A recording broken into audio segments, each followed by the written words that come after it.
कहा जाता है कि इश्क और मुश्क छिपाए नहीं छुपते, वैसे ही कोई अपराध अगर लाख पर्दों के नीचे कितना भी छिपाया जाए, अगर एक दिन सच उजागर हो ही जाता। ऐसी ही एक आपराधिक घटना घटित हुई मेरठ जिले के शहर मवाना खुर्द में। इस अपराध को सुलझा पाना एक ऐसा पेचीदा गुत्थी बन गया था कि हम आपको क्या बताएं। इसको जितना सुलझाने की कोशिश की जा रही थी, यह अपराध उतना ही उलझता जा रहा था।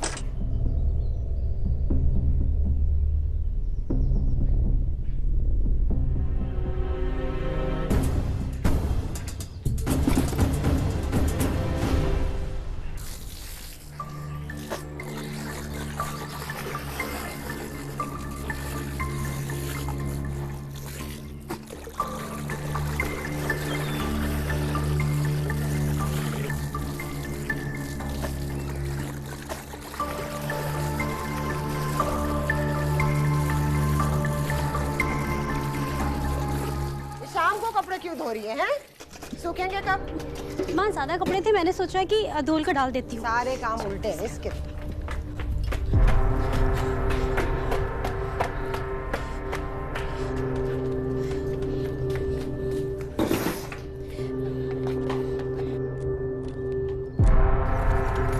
साक्षी, साक्षी, अभी तक चाय क्यों नहीं बना? हाँ भैया बना रही हूँ। जल्दी बनाओ।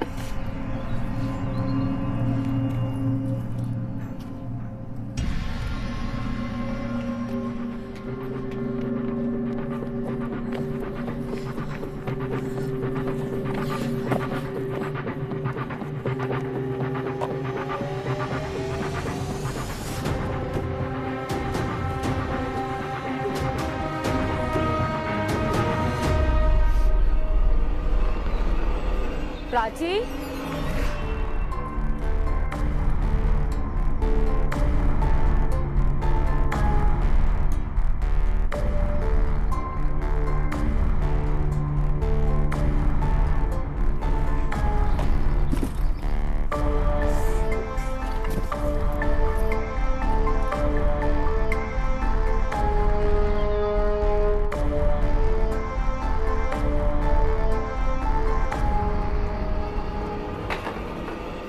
साक्षी गई, चाय बनेगी या नहीं आज?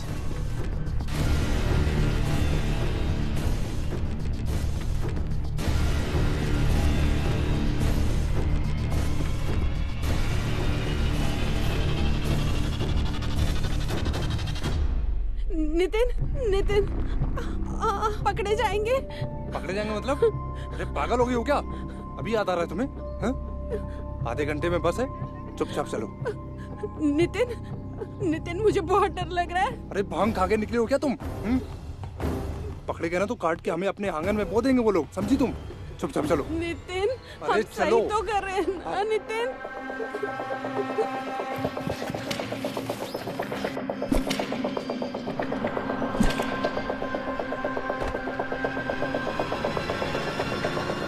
साक्षी तेरी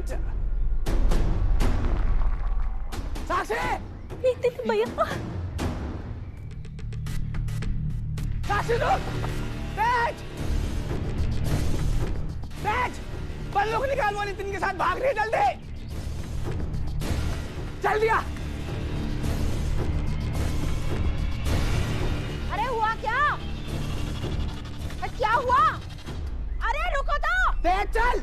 और जहां सन की दिखाई ठोक दे! क्या हुआ? कहा था ना तुमसे, अपने बेटों को संभाल के रखना। हमारी बहन को भगा के ले गए हो। चलो भैया। और देखना, 2 पैरों बजाय 4 कंधों पर आएगा। चल! चल! चल! आदित्य! अरे हो गया कांड जिसके लिए मैं बोल रही थी। देख जरा जाके। धीरज रख तू। अबे कुछ भी हो तो देख रहा जाके, या तो वो आवारा मरेगा आज या वो लड़की, जो भी हो। कुछ भी कर जाके, गंदा खानदान सीधा हराम करके रखा है।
साक्षी रुक।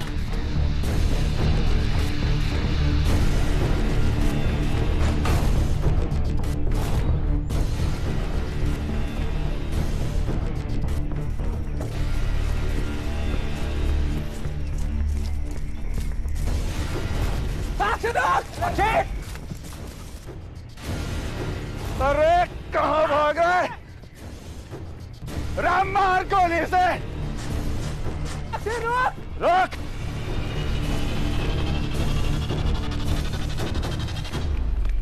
साक्षी रुक।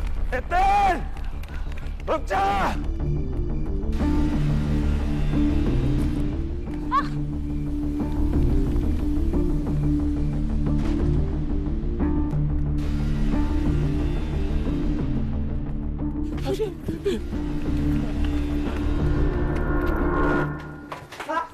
नितिन बहुत हो गया नौटंकी तेरा। बाहर निकल।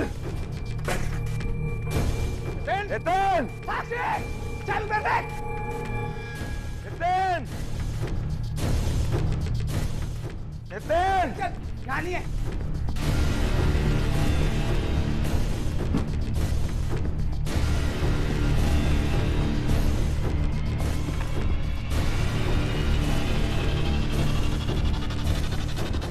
नितिन, बहुत बड़ी गलती हो गई। हमें घर से नहीं भागना चाहिए था।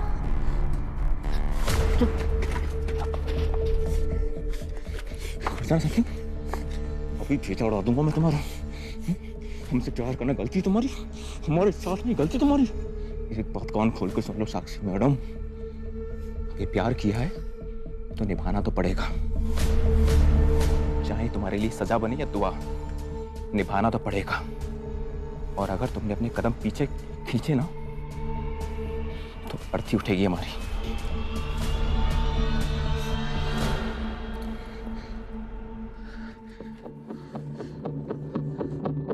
हजार बार कहा है मैं गुस्सा मत दिलाया करो, मैं सुनती नहीं हूं।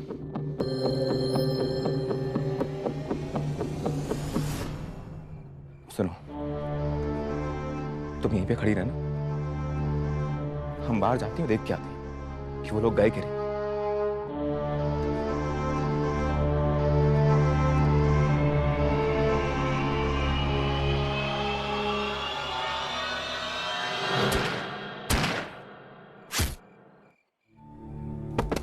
साक्षी साक्षी साक्षी साक्षी साक्षी साक्षी साक्षी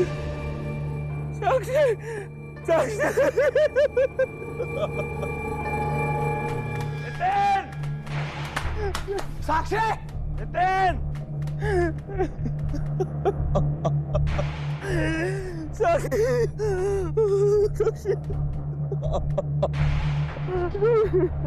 साक्षी भैया रुक जा मेरे भाई, रुक जा। अरे तो रुक अरे रुक जा मेरे भाई, अरे रुक।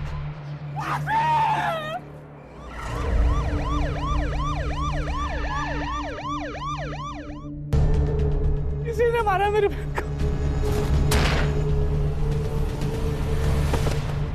सर हमारी बहन को जबरदस्ती भगा के ले गया था ये।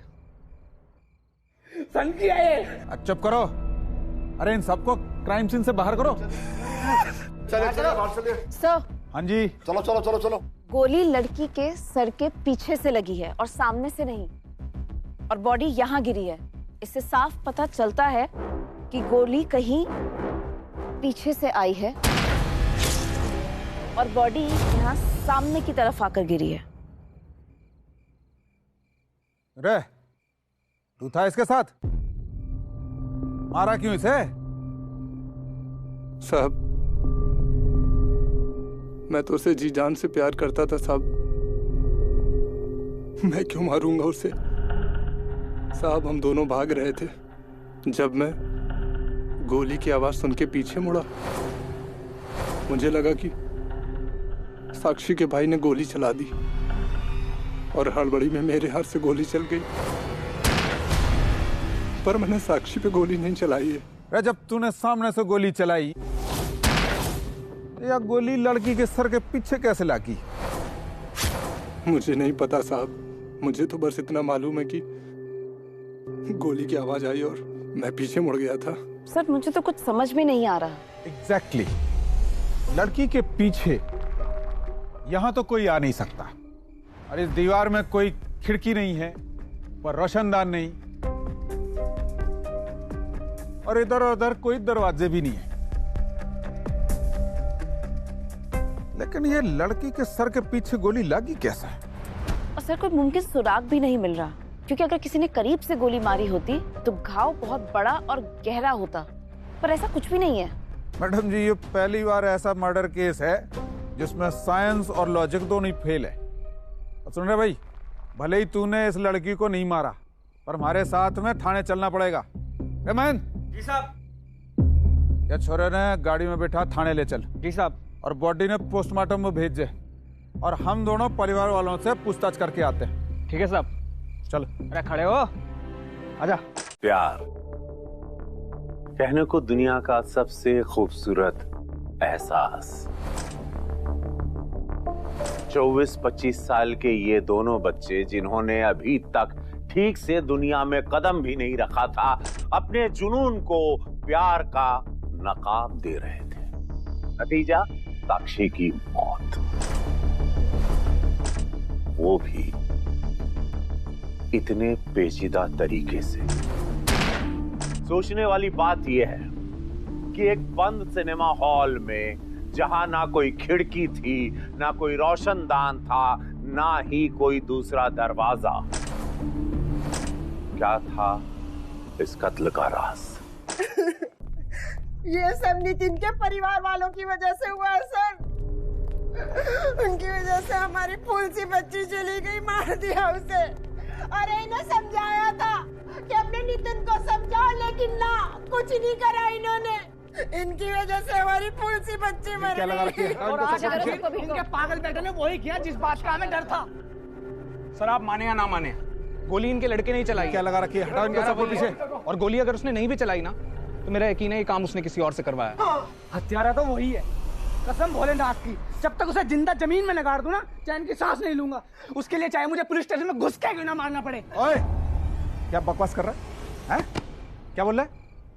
पुलिस स्टेशन में घुस के मारेगा, मर्डर करेगा? वो पुलिस स्टेशन है, तेरे बाप का घर नहीं है, और तेरी गुंडागर्दी नहीं चलेगी। इतने डंडे पड़े हैं ना पिछवाड़े पे, कि सारी हेकड़ी हवा हो जाएगी, समझा? सर आपको जो सजा देनी है दे दीजिए, लेकिन इनका लड़का पागल है, पागल। कौन उसी ने किया है? बड़ा जज बन रहा। चल सर पता नहीं कैसे बढ़ गई साक्षी इनके लड़के के चक्कर में। ओ पागल है क्या तू? देख रहा हो तुम्हारी साक्षी ने हमारे लड़के को बताया।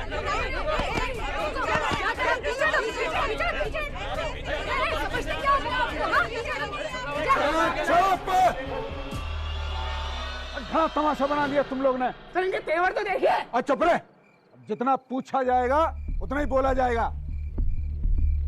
हट भाई पीछे।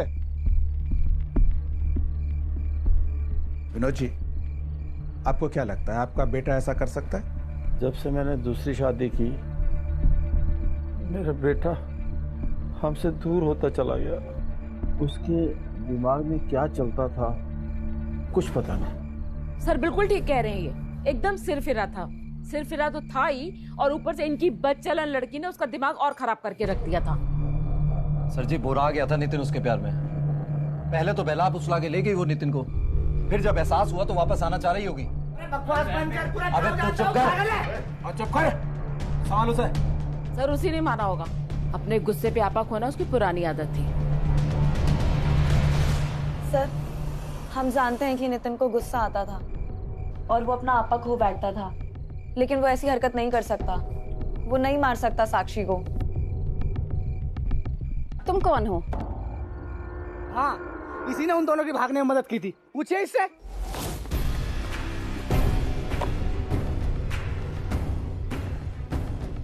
प्राची, प्राची। हाँ, ओ प्राची। हाँ माँ। तू इधर खड़ी है? मैं पूरे घर में तुझे ढूंढ रही हूँ। बर्तन कर ली क्या? हाँ कर दिए, और दूध भी गर्म कर देती हूँ अभी आके।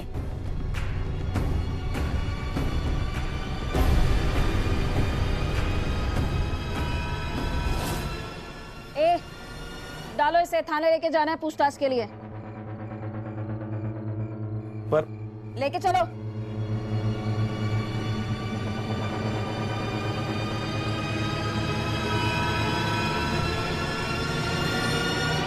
साक्षी के जाने के बाद हमें एहसास हुआ कि हमसे कितनी बड़ी गलती हो गई है। लेकिन सर, हमारा भाई ना ही तो किसी को मार सकता है और ना ही किसी और से मरवा सकता है। हमारी बात का यकीन कीजिए सर।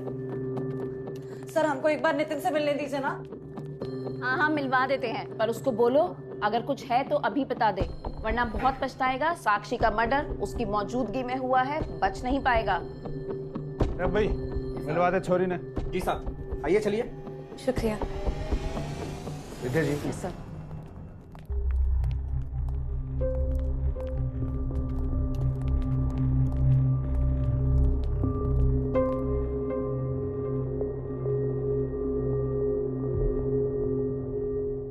नितिन,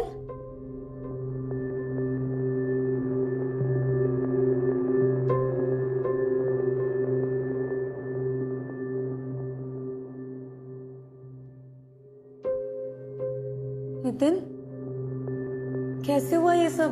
दीदी, हमें कुछ नहीं पता है। तेज प्रशांत तो पाल मामा में ढूंढ रहे थे दीदी। अरे नितिन, बाहर निकल। नितिन!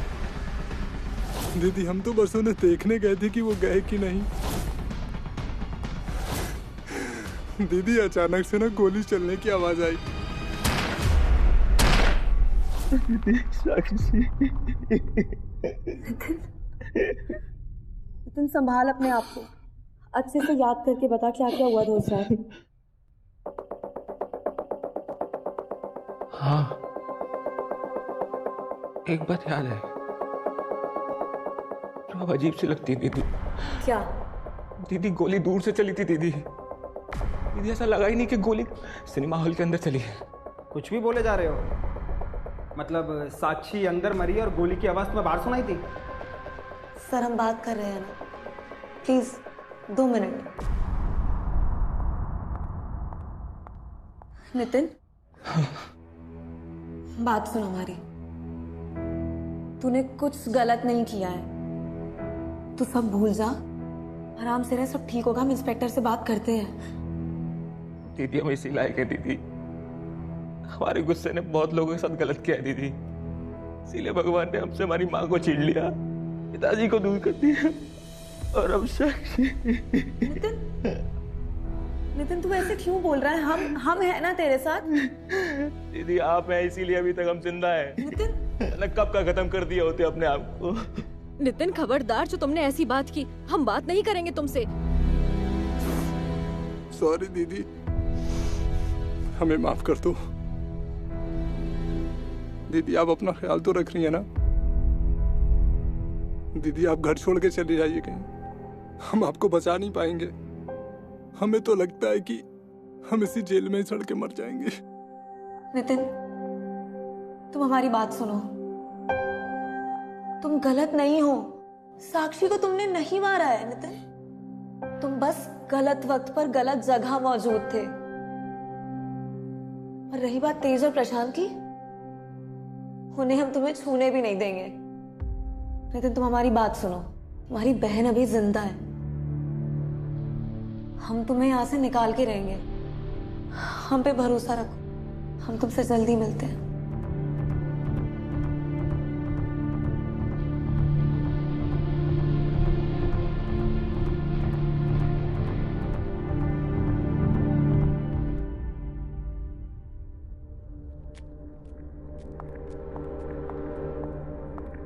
केस में ज्यादा लोग हैं, अलग अलग बयान दर्ज करा। सर, साक्षी मर्डर केस की बैलिस्टिक रिपोर्ट आ गई। वाह भाई, बड़ी जल्दी दे दी इन लोगों ने रिपोर्ट। सर, क्या लिखा रिपोर्ट में? इस रिपोर्ट के मुताबिक साक्षी के सर पे जो गोली लगी है वो 32 फुट ऊपर से नीचे की तरफ चली। पर सर, सिनेमा हॉल से कोई उल्टा लटक के तो गोली चला नहीं सकता, और उसकी हाइट 25 फीट से ज्यादा नहीं होगी सर। और ये भी लिखा है कि गोली की ट्रेजेक्टरी सीधी नहीं थी। इसका मतलब सर, गोली 8-10 जगह टकरा कर आई है। ये भी लिखा है कि गोली हैंडगन की नहीं, राइफल की है। तो मतलब सर, नितिन और प्राची सही कह रहे हैं। भाई, इस रिपोर्ट से तो ये लग रहा। सर, इस रिपोर्ट में जो कुछ भी लिखा है वो कैसे मुमकिन है? मतलब गोली किसी चील कौवे ने चलाई थी क्या? और सर सिनेमा की छत से जो ऊंचाई है वो भी 25 फीट है। इससे साफ जाहिर होता है कि गोली वहां से नहीं लगी। सबसे चौंकाने वाली बात तो यह है कि साक्षी के सिर में जो बुलेट मिली है ना, तो उसमें उसके अलावा भी एक आदमी का और डीएनए, मतलब एक और आदमी के खून के सबूत मिले। क्या? और सर ये कैसे मुमकिन है? वही तो मैं भी कहूँ भाई। देखो, सर्कमस्टेंशियल एविडेंस और क्राइम सीन के हिसाब से तो मर्डर हो ही नहीं सकता। मैं फॉरेंसिक टीम से बात करता हूँ। हेलो। हाँ भाई साहब, ये साक्षी मर्डर केस की जो बैलिस्टिक रिपोर्ट आपने भेजी है उसमें मुझे कुछ तो गड़बड़ दिख रही है। भाई देखो, जब एक लाश मिली है, एक मर्डर हुआ है, तो बुलेट पे 2 लोगों के खून के निशान कैसे पाए जा सकते हैं? ओके ओके ओके भाई, वो लोग तो कह रहे हैं जैसा हुआ था वैसे रिपोर्ट में लिख के भेज दिया। सर, इसका मतलब हम रिपोर्ट्स और नितिन की माने तो गोली सिनेमा हॉल से नहीं बल्कि कहीं और से चली है। बल्कि कहीं और से।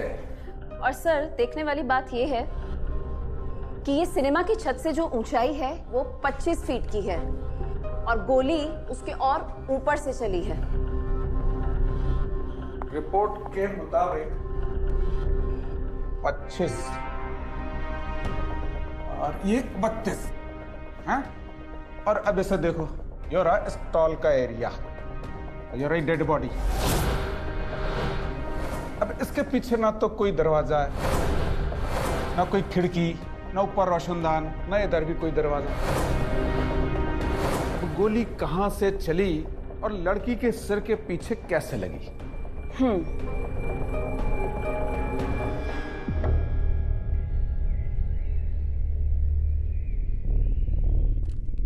छोटी सी उम्र में इतना बड़ा कांड कर दिया इस लड़के ने। अरे अपने स्वार्थ के चक्कर में खानदान का नाम डुबो के रख दिया। घर से निकलते लोग ऐसी नजर से देखते हैं कि क्या बताएं। मोहल्ले में सर उठा के जी नहीं सकते।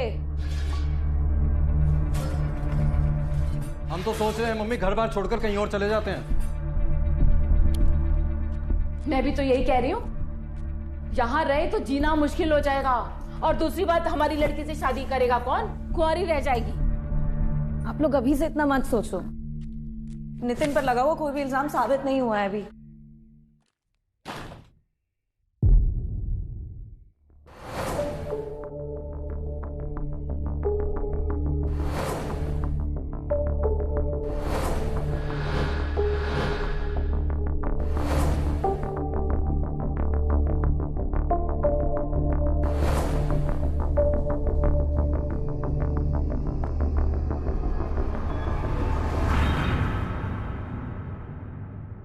जैसे भी हो मुझे मेरे भाई को बचाना होगा।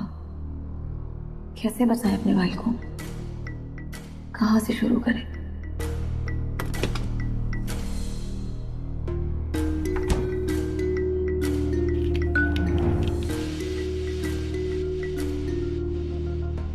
दीदी, गोली दूर से चली थी दीदी। ऐसा लगा ही नहीं कि गोली सिनेमा हॉल के अंदर चली।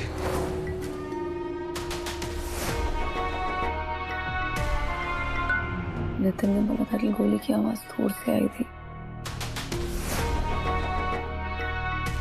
तो कहीं ऐसा तो नहीं कि गोली बाहर से चली है?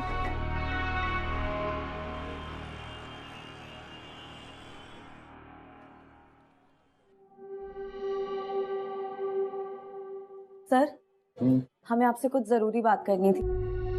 वो कल बातों बातों में हमें नितिन ने बताया था कि गोली चलने की आवाज उसको बहुत दूर से सुनाई दी थी। ये बात आपके ऑफिसर ने भी सुनी थी। दीदी, गोली दूर से चली थी दीदी। मतलब साक्षी अंदर मरी और गोली की आवाज तुम्हें बाहर सुनाई थी? जानता हूं मैं।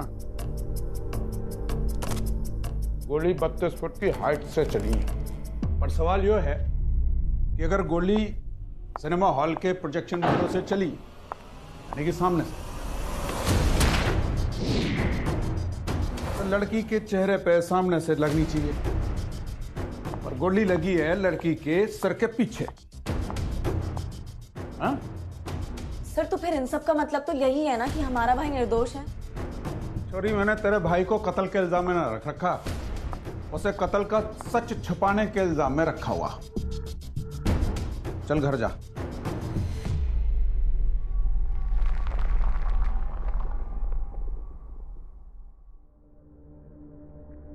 और हाँ प्राची, नितिन को हम सिर्फ एक ही सूरत में बरी कर सकते हैं, अगर हमें ये पता चल जाए कि गोली चली कैसे। क्योंकि अभी तक जो भी सबूत हमारे हाथ लगे हैं उससे ये केस सिर्फ उलझ ही रहा है। अब जाओ।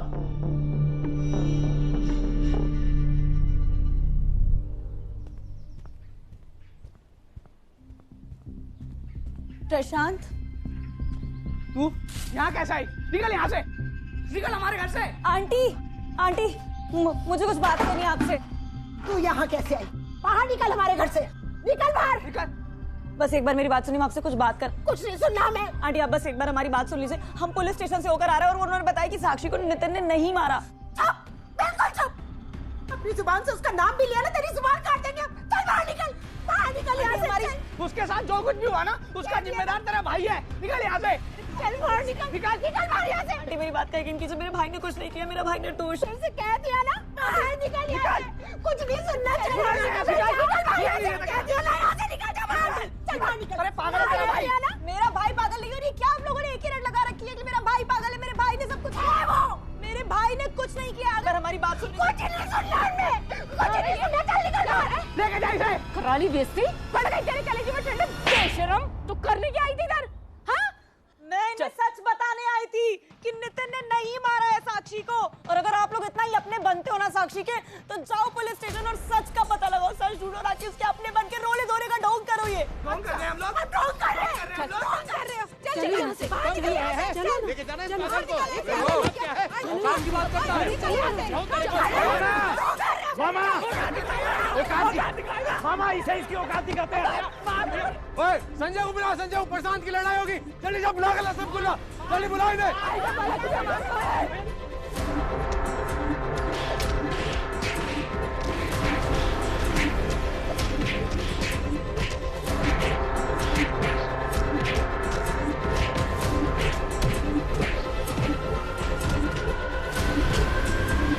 अबे लेके जा इस पागल को, समझ गया ना? बस लेके जा, वरना तुझे ही मारूंगा यहीं पे। आजा आजा, लड़ना ना तुझे। आजा, अब आजा ना। आजा आजा।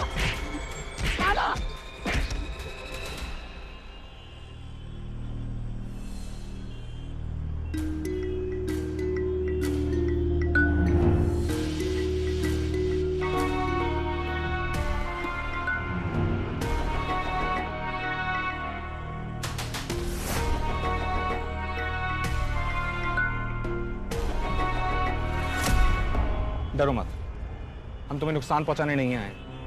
मां कसम, गुस्से में नितिन को एकदम गलत समझ लिए थे हम। बाद में जब दिमाग ठंडा हुआ तब समझ में आया शायद तुमसे पहले सही कह रही। इसके लिए हम तुमसे माफी मांगते हैं। नितिन ने कुछ नहीं किया। हमें भी तुम्हारी मदद की जरूरत है तेज। पुलिस ने हमें बताया कि गोली 32 फीट की हाइट से चली थी, जबकि इस थिएटर की हाइट केवल 25 फीट है। और पुलिस से हमें यह भी पता चला कि उस गोली पर किसी और का भी डीएनए था। हम उस दिन जब पुलिस स्टेशन गए थे ना, तो हमने पुलिस ऑफिसर को बात करते हुए सुना था। तुम इस शहर के सारे अस्पताल और डिस्पेंसरी चेक करो। जी साहब। लेकिन जिस दूसरे आदमी को गोली लगी है वो इधर उधर कहीं ना कहीं जरूर गया होगा। साहब हम चेक कर चुके हैं, लेकिन हमें कहीं भी कोई भी बुलेट बम का पेशेंट नहीं मिला है। फिर गोली पे दूसरे आदमी के डीएनए कैसे मिले हैं? लेकिन सर, अगर हमें कोई दूसरी लाश मिलती तब हम दूसरे डीएनए के बारे में छानबीन करते। लेकिन साक्षी के अलावा वहाँ और किसी को गोली नहीं लगी। और उस एरिया के आसपास की जितनी भी बिल्डिंग्स हैं, जिनकी हाइट तकरीबन 32 फीट के आसपास है, हमने सब कुछ छाना है सर, पर कुछ खास हाथ नहीं लगा। लेकिन हाँ सर, एक बात तो तय है कि गोली तो चली है।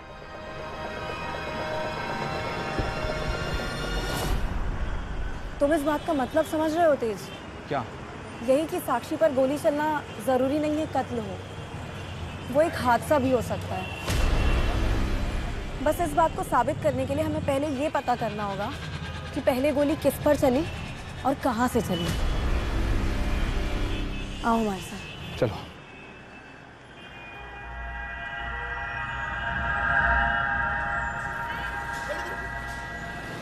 तेज, यहाँ पर यही एक दो जगह है जहाँ से गोली चल सकती है। सिनेमा हॉल में सिर्फ एक ही खिड़की है जहाँ से गोली अंदर जाने का रास्ता, और वो है प्रोजेक्शन वाली खिड़की। और प्रोजेक्शन वाली खिड़की के ठीक सामने यही एक घर है। हम ना यकीन के साथ कह सकते हैं कि गोली यहीं कहीं से चली है।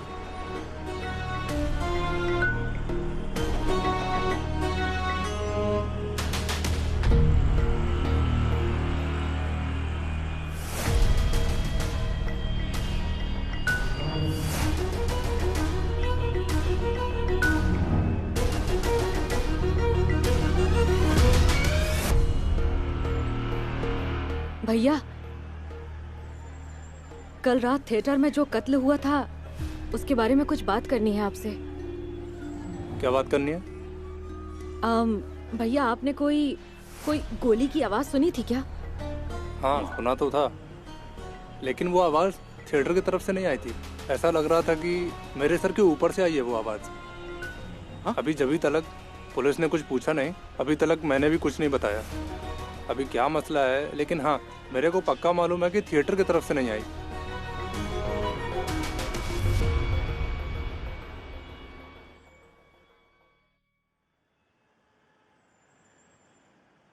सर, वो सामने वाले थिएटर में जो खून हुआ था ना, वो हमारी दोस्त है।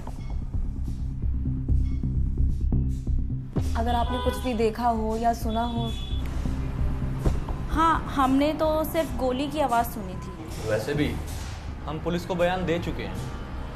हाँ, उन्होंने किसी राइफल और लाश को ढूंढने के लिए हमारे घर की भी तलाशी ली थी, पर उन्हें कुछ मिला नहीं।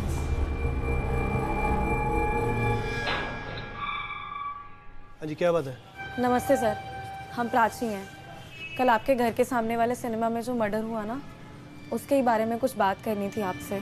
इस बारे में हमें कुछ नहीं पता, हम पहले से बहुत परेशान हैं। प्लीज़ आप जाइए जाइए जाइए जाइए यहाँ से। बिल्कुल, जब देखो कोई भी मुंह उठा के चला आता है। अरे पहले पुलिस वाले आ गए और अब आप लोग। एक बात बताइए, शक्ल से हम लोग आपको कातिल दिखाई दे रहे हैं क्या? और नहीं तो क्या, हमारे यहाँ भी पुलिस वालों ने राइफल और एक लाश ढूंढने की कितनी कोशिश की है, लेकिन जब हम सब ने जुर्म किया ही नहीं तो राइफल और लाश कहाँ से मिलेगी उनको? आप लोग जा सकते हैं।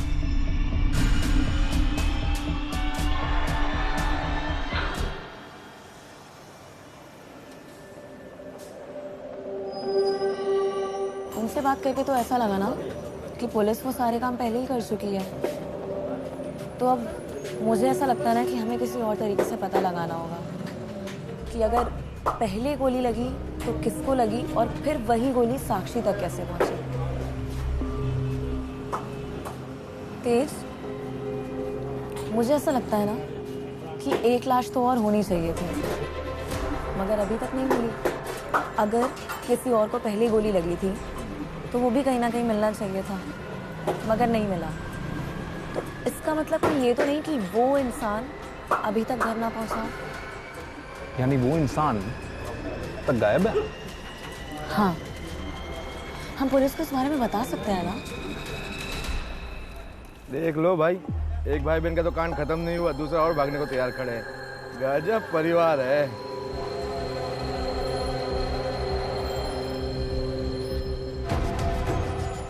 ये सब आवारागर्दी घटियापन करने आते हो यहाँ पे? तुम्हारे घर वालों ने तुम्हें यही सिखाया है। और तुम्हारे घर में माँ बहन है या नहीं? तुम्हारी बहन होती तो भी तुम ऐसे ही बात करते।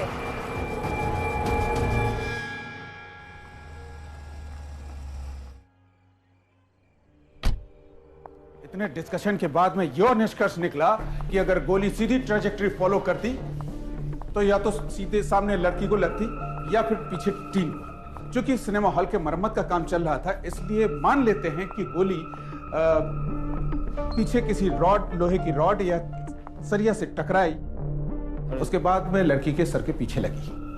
सर, ये मिस्ट्री तो सॉल्व हो गई। बस ये पता करना है कि गोली ने किस ट्रैजेक्टरी को फॉलो किया।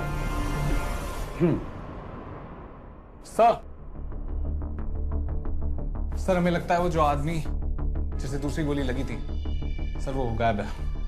हाँ सर, वो ना तो घर पहुंचा और ना ही वो अस्पताल पहुंचा। तो सर आप प्लीज एक बार उस रात के जितने भी लापता लोग हैं ना, उनकी एफआईआर चेक करवाइए। हाँ, उसमें कुछ ना कुछ सुराग जरूर मिलेगा सर। विद्यान महन, यस सर। उस रात में जितने भी लोग गायब हुए हैं, जितने भी मिसिंग रिपोर्ट्स हैं, सबको निकलवा। जी सर। हेलो, मोदीपुरम थाना, कोई मिसिंग कंप्लेंट आई है आपके यहाँ? ओके सर, लास्ट टाइम जो आपने हॉस्पिटल और डिस्पेंसरी से मिसिंग कंप्लेंट्स चेक करने के लिए कहा था, तब तो वहाँ कोई कंप्लेंट नहीं थी, पर हाँ आज है। एक 55 साल का आदमी परीक्षित घर से लापता है और उसका नाम मनसुख दीवान है।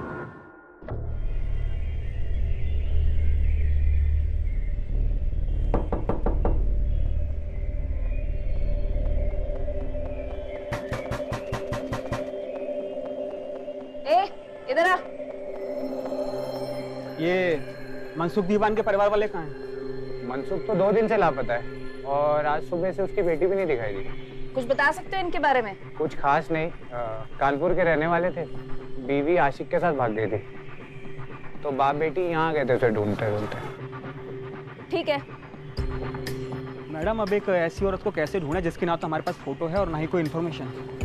मैं भी यही सोच रही हूँ महेश, पर ये भी तो हो सकता है ना कि उसकी बेटी रागिनी भी किसी मुसीबत में हो सकता है कातिल को शक हो गया हो कि हमें पता चल गया है कि वो कत्ल महज एक हादसा ही था और शायद इसी वजह से उसने रागिनी को किडनैप कर लिया।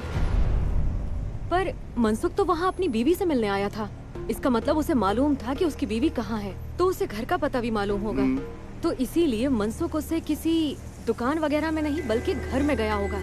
और घर में मतलब उसका कत्ल उसी घर में हुआ है जिस घर में वो गया। हाँ। लेकिन हमारी जानकारी के हिसाब से वहाँ पर 2 ही घर हैं। एक तो वो मियाँ बीवी वाला और एक वो परिवार वाला।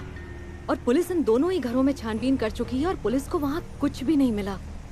गोली भी लगभग 32 फीट की हाइट से चली थी, तो जरूरी नहीं है कि किसी भी घर की फर्स्ट फ्लोर से ही चली हो सकता है छत से चली हो। और भीड़ भाड़ वाला इलाका तो ये वैसे भी है, लाश छुपाकर ले जाना यहाँ पर इतना आसान नहीं है। तो इसका मतलब ये कि हमें उन घरों की छतों की तलाशी लेनी चाहिए। हाँ, पर उसके लिए हमें रात तक इंतजार करना पड़ेगा और उस्मान भाई की मदद भी चाहिए होगी। उस्मान वो दुकान वाला? हाँ, वो पहले यहीं रहता था। सबसे छुपकर छतों के सारे खुफिया रास्तों का पता है उसे। अच्छा, तो तुम्हारी कब बात हुई उस्मान से? हमारा एक आदमी है वहाँ, उसका फोन आया था। इस फैंटम बुलेट वाली कहानी में भी तो उसे बहुत ज्यादा दिलचस्पी है ना।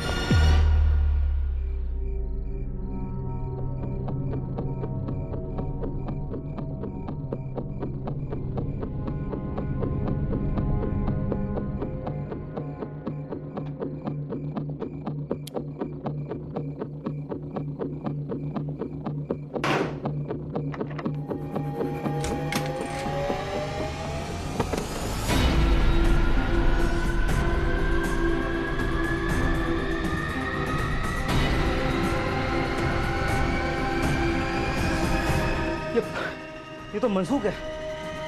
जो हमने सोचा था वही हुआ। सही कहा।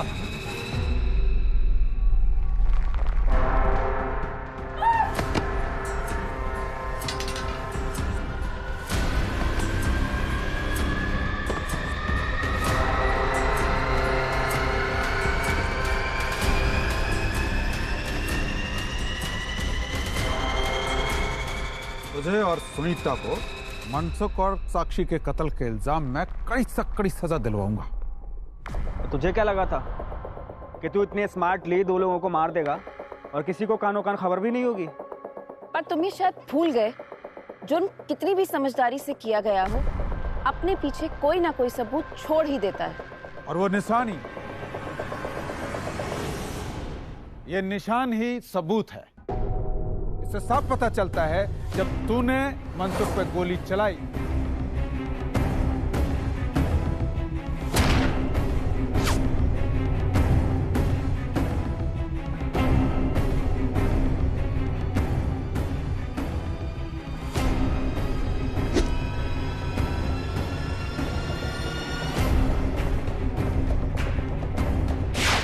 तो वो गोली उसकी गर्दन से छूकर इस रॉड से टकराई।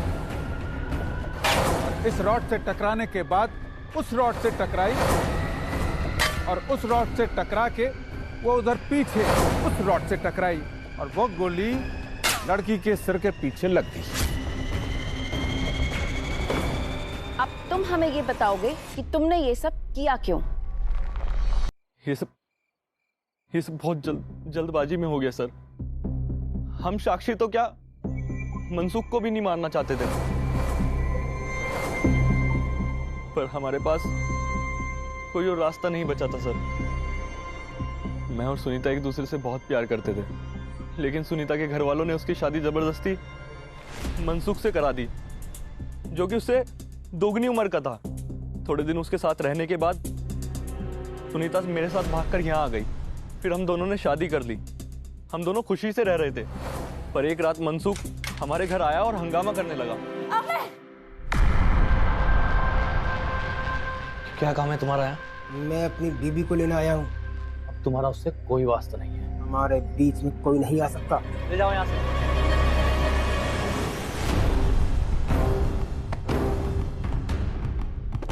छोड़ो, हमें को छोड़ो।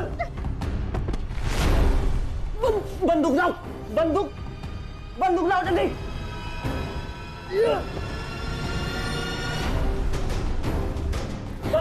अभी लेके आती हूँ।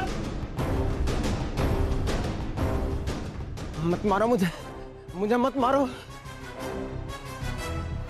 उस रात मैंने अपनी राइफल से उस पर गोली चलाई, लेकिन वो गोली उसको नहीं लगी सर। और उस गोली से साक्षी की मौत हो गई। सर बहुत हंगामा हो चुका था, आस पड़ोस में सबको पता चल गया था। मैंने मनसुख को गला दबाकर उसको वहीं पे मार दिया।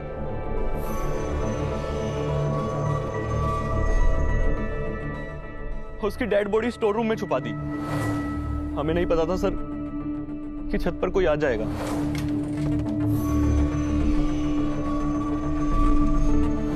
हम समझ गए थे कि वो बहुत जल्दी रागिनी तक भी पहुंच जाएंगी, इसलिए हमने उसे भी मार दिया और शहर के बाहर नाले में फेंक दिया।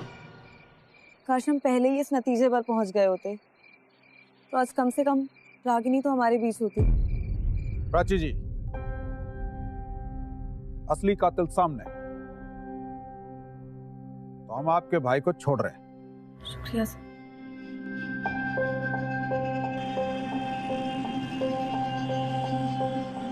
नितिन, हमें माफ कर देना। हमें पता है हमसे भूल हुई है, लेकिन हम वादा करते हैं आज के बाद हमारे परिवार की तरफ से तुम्हें कोई तकलीफ नहीं होगी। हमें भी माफ कर दीजिए तेज भैया। हमारे गुस्से और जिद की वजह से आपको बहुत तकलीफ उठानी पड़ी, लेकिन हम आपसे वादा करते हैं कि आज के बाद कोई शिकायत का मौका नहीं देंगे। हर किसी को हक है मोहब्बत करने का, उसे मुकम्मल करने का, मगर सही तरीकों से। आपका इश्क किसी और की जिंदगी का काल बन जाए तो वो इश्क नहीं है, वो अपराध है। और हमें इस मानसिकता को, इस अंतर को समझने की जरूरत है। मैं रवि किशन आप लोगों से इजाजत लेता हूं, फिर मिलेंगे एक नई कहानी के साथ मौकाए वारदात पर। शुभ रात्रि।